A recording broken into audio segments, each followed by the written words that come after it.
নমস্কাৰ, আমি যোগীদান higher secondary স্কুলৰ অষ্টম শ্ৰেণীৰ ছাত্ৰ ছাত্ৰী। মোৰ নাম ৰাজশ্ৰী শাহ। নমস্কাৰ, মোৰ নাম সুস্মিতা বল্লী। নমস্কাৰ, মোৰ নাম অংকিত নাথ। নমস্কাৰ, মোৰ নাম দিয়া দেৱনাথ। নমস্কাৰ, মোৰ নাম হিমন্ত।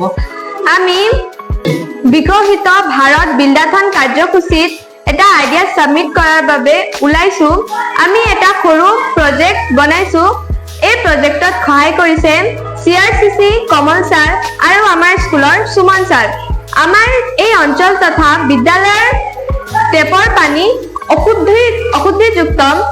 ইয়াত যথেষ্ট পৰিমাণে আইৰণ পোৱা যায়, যাৰ বাবে পানীবোৰ খোৱাৰ বাবে অনুপযোগী। সেয়েহে এই পানী কেনেকৈ আমি খোৱাৰ উপযোগী কৰিব পাৰো তাৰ বাবে এটা পদ্ধতি প্ৰদৰ্শন কৰিবলৈ ওলাইছো। এই পদ্ধতি প্ৰদৰ্শন কৰিবলৈ মই অংকিতক আহ্বান জনাইছো।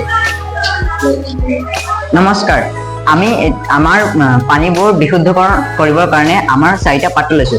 প্ৰথম পাত্ৰটোত আছে শিল আৰু দ্বিতীয় পাত্ৰটোত আছে কয়লা, তৃতীয় পাত্ৰটোত আছে শিল আৰু বালি, আৰু চতুৰ্থ পাত্ৰ আমি এনে খালি থৈ দিছো।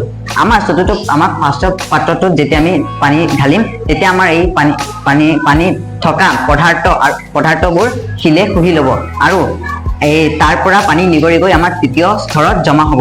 আৰু তৃতীয় স্তৰত এঙাৰ আছে। এই এঙাৰে আমাৰ পানীত থকা আইৰণবোৰ শুহি ল'ব আৰু তাৰ পৰা আমাৰ পানীবোৰ তৃতীয় স্তৰত জমা হ'ব। তৃতীয় স্তৰত আছে শিল আৰু বালি। তাত পানীবোৰ বিশুদ্ধ হৈ আমাৰ চতুৰ্থ স্তৰত জমা হ'ব। এইটো চাই লওক, আমাৰ এতিয়া পানী ঢালি আছো।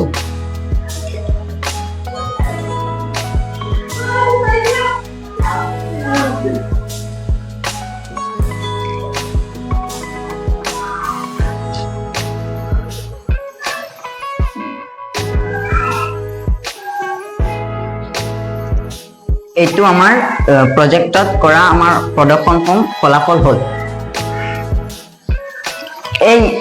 এই ফলাফলৰ দ্বাৰা আমি আমাৰ অঞ্চলৰ বা ঘৰৰ পানীবোৰ আমাৰ খোৱাৰ বাবে উপযুক্ত কৰিব পাৰো।